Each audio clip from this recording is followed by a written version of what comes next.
Hello दोस्तों। Exploring education आपका स्वागत करता है डेली हिंदू न्यूज़पेपर की करंट अफेयर्स के सीरीज में। इस सीरीज में हमने 21 जनवरी तक के करंट अफेयर्स देख लिए थे। उसके बाद कुछ पर्सनल कारण की वजह से सीरीज रुक गई थी। हम दोबारा से सीरीज को शुरू कर रहे हैं और जो आपके पीछे की वीडियोस है 2024 की सारी हम धीरे धीरे कवर कर लेंगे। आज हम शुरू करते हैं 7 मार्च से। 7 मार्च का पहला क्वेश्चन कह रहा है कि वो भारत के कौन से बॉलर है जिन्होंने अभी 500 विकेट लिए हैं टेस्ट क्रिकेट में। तो बेसिकली क्या है, अभी रविचंद्र अश्विन ने क्या लिए हैं, 500 विकेट लिए हैं। और ये अभी इन्होंने अपना हाल ही में 100 टेस्ट मैच खेला है और 100 टेस्ट मैच खेलने वाले भारत के 14वें खिलाड़ी बन गए। ठीक है, ये चीज भी आपने याद रखनी है। ठीक है, आर अश्विन 14वें खिलाड़ी बन गए हैं। आने वाले एग्जाम में क्वेश्चन आएगा कि भारत की तरफ से कितने खिलाड़ियों ने 100 टेस्ट मैच खेल लिए हैं। तो 14वें खिलाड़ी बन गए हैं जिन्होंने 100 से ज्यादा टेस्ट मैच खेल लिए हैं। अगला क्वेश्चन कह रहा है कि how many Indian players have, अच्छा वही क्वेश्चन मैंने यहाँ पे जोड़ दिया था। तो अभी तक कितने खिलाड़ियों ने अभी तक 100 टेस्ट मैच खेल लिए हैं, तो 14 खिलाड़ियों ने अभी तक 100 टेस्ट मैच खेल रहे हैं। और क्वेश्चन है कि सबसे पहले किसने खेले थे, तो रवि शास्त्री ने सबसे पहले 100 टेस्ट मैच खेले थे।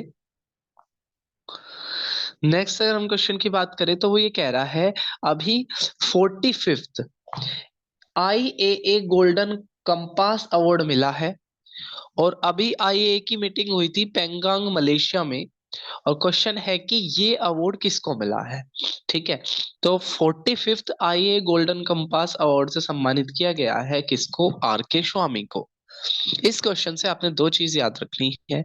एक तो 45th IAA golden compass award की मीटिंग कहाँ हुई है, ये हुई है पेंगांग मलेशिया में। मलेशिया की राजधानी है कोलालमपुर। और 45th जो आईए गोल्डन कंपास अवार्ड मिला है वो मिला है आर के स्वामी को। नेक्स्ट अगर हम क्वेश्चन की बात करें, according to the International Organization for Migration, एक संस्था है इंटरनेशनल ऑर्गेनाइजेशन फॉर माइग्रेशन के नाम से। और इसने कौन से साल को सबसे डेडलीस्ट, यानी कि जिस साल में सबसे ज्यादा मृत्यु हुई है, कौन से साल को सबसे ज्यादा डेडलीस्ट ईयर के रूप में छाटा है, तो इन्होंने 2023। ठीक है, जिसमें बताया गया है करीब 8,865 लोगों की माइग्रेंट की डेथ हो गई है। माइग्रेंट वो जो किसी कारणों की वजह से अपने देश, अपने राज्य को छोड़ने के लिए मजबूर हो जाते हैं और दूसरी जगह जाकर बसते हैं, वो माइग्रेंट कहलाते हैं। तो इंटरनेशनल ऑर्गेनाइजेशन फॉर माइग्रेशन ने 2023 को डेडलीस्ट ईयर के रूप में छाटा है क्योंकि इसमें सबसे ज्यादा डेथ हुई है।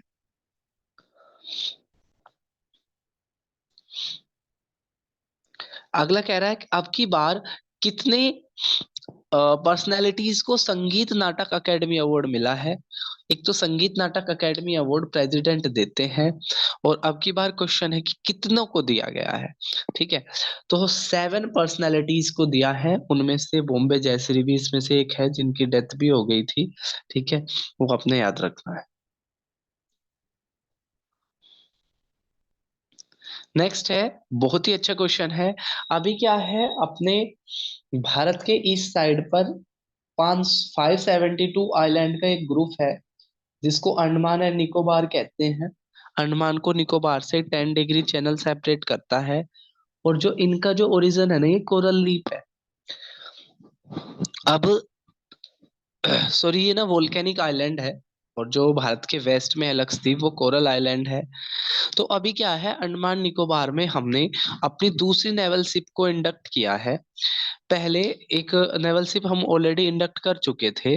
ठीक है, जिसका नाम था दीप प्रकाशप, जिसको हमने कावारती, ठीक है, कावारती में हमने पहले इंडक्ट किया था। अब की बार हम क्या कर रहे हैं, ठीक है, अपनी एक और नेवल शिप को हम इंडक्ट कर रहे हैं मिनिकोय में।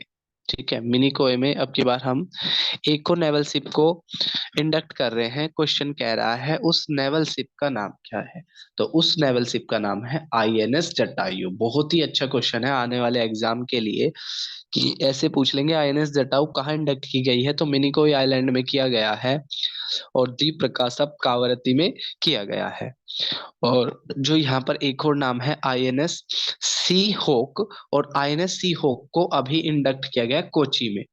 तो ये ना मैच करने के लिए भी आ सकता है। सी होक को किया गया है कोची में, आईएनएस जटायु को किया गया है मिनिकोय में, और द्वीप प्रकाशप को किया गया था लक्षद्वीप में।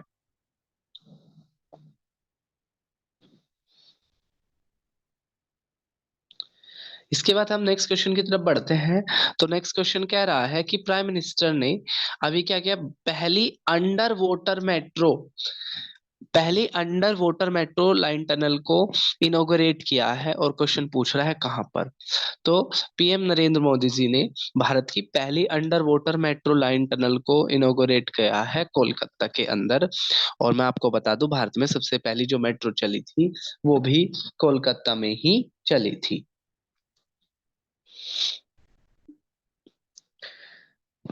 नेक्स्ट क्वेश्चन कह रहा है कि कौन से स्टेट ने के सबरी राइस लॉन्च किया है। अभी क्या किया था, सेंट्रल गवर्नमेंट ने भी एक राइस का प्राइस ज्यादा ना हो तो उसके लिए सेंट्रल गवर्नमेंट ने भी करीब 29 रुपीज पर केजी में, ठीक है, सेंट्रल गवर्नमेंट की तरफ से चावल देने का वायदा किया था कि ताकि चावलों का प्राइस ज्यादा ना बढ़े। इसी तरीके से एक स्टेट ने भी के सबरी नाम का राइस लॉन्च किया है, जिसके और इसके पीछे की थ्योरी ये है कि भाई चावलों का कीमत जो है ना वो ज्यादा ना बढ़े। तो अब यहाँ पर पूछ रहा है कि के सबरी नाम का राइस कौन से स्टेट ने लॉन्च किया है। तो के सबरी नाम का राइस जो लॉन्च किया है वो किया है केरला ने। ठीक है, केरल राज्य ने क्या किया है, के सबरी नाम का राइस लॉन्च किया है, जिसमें क्या होगा, करीब 10 रुपए पर केजी पे चावल मिलेंगे।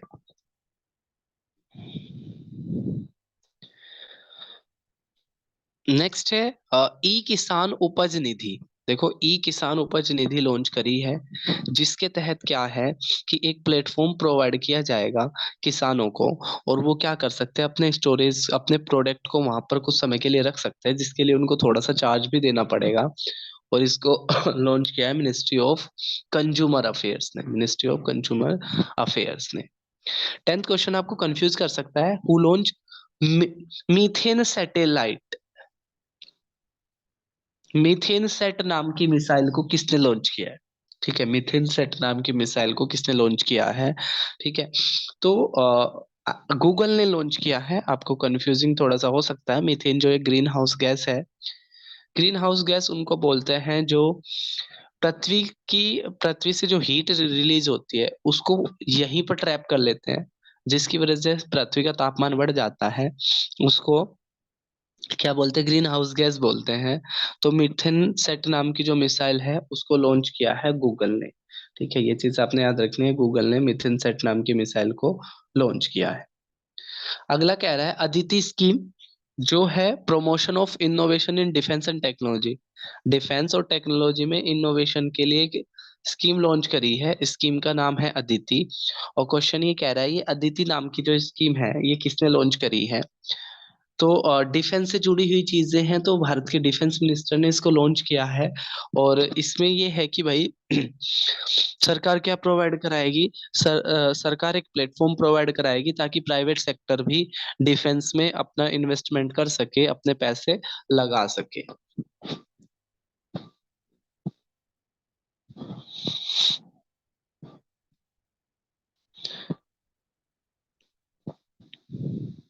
इसके बाद मैंने कुछ वन लाइनर जोड़े हैं और इनसे रिलेटेड मैं घटना भी बता देता हूँ। Jim Corbett national park Uttarakhand में, जहाँ पर सुप्रीम कोर्ट ने बोला कि इको टूरिज्म को बढ़ाने के लिए करीब 6,000 पेड़ यहाँ से काटे गए थे, तो सुप्रीम कोर्ट ने इसको लेकर लताड़ा है।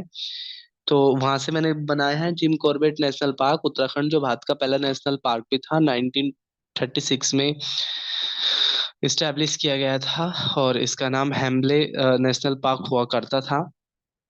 नेक्स्ट कह रहा है International Organization for Migration mission project, जो अभी हमने बताया भी था कि इंटरनेशनल ऑर्गेनाइजेशन फॉर माइग्रेशन ने 2023 को डेडलिस्ट ईयर के रूप में छाटा है। और इसने ये माइग्रेशंस की सेव करने के लिए जो प्रोजेक्ट शुरू किया था, ये 2014 में शुरू किया था। पहला संगीत नाटक अकेडमी अवार्ड की शुरुआत 1952 में हुई थी। इसमें 3 लाख रुपए मिलते हैं। अगला कह रहा है कि जो भारत के एमपी है, मेंबर ऑफ पार्लियामेंट है, और एमएलए है जो राज्य की विधानसभा में बैठते हैं, ये हाउस के अंदर कोई भी कार्य करते हैं तो उनको लेकर इनको ना जुडिशियल कार्रवाई के अंदर ये नहीं आता, यानी कि संसद के अंदर अगर ये कुछ इस तरह की चीजें करते हैं तो ये इसके अंदर नहीं आता है, ठीक है, जुडिशियल इंटरवेंशन के अंतर्गत नहीं आता है। तो क्वेश्चन यहीं पे वही पूछ रहा है कि वो कौन कौन से अनुच्छेद है जिनके तहत इनको जुडिशियल कार्रवाई से बाहर रखा गया है।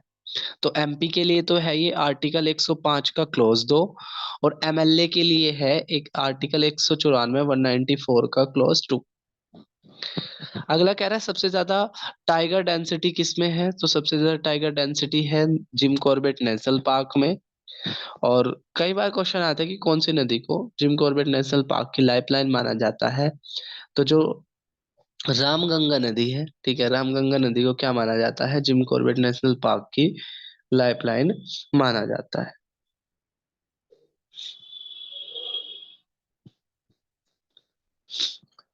अभी क्या है, आईपीएल चल रहे हैं, वुमेन आईपीएल चल रहे हैं, और उसमें सहाबिन इस्माइल नाम की महिला ने 132 किलोमीटर की स्पीड से बॉल फेंक कर, ठीक है, किस पहली ऐसी महिला बन गई जिन्होंने सबसे तेज बॉल फेंकी है, ठीक है, वुमेन आईपीएल के अंदर। तो ये था हमारा 7 जनवरी का हिंदी न्यूज़पेपर का करंट अफेयर्स का क्वेश्चन। आपको ये क्वेश्चंस कैसे लग रहे हैं कमेंट बॉक्स में जरूर बताना, और आज का सबसे कोई अच्छा क्वेश्चन कौन सा लगा आपको कमेंट बॉक्स में बताना है। फिर मिलेंगे हम एक नई वीडियो में, तब तक के लिए टेक केयर, जय हिंद, जय भारत।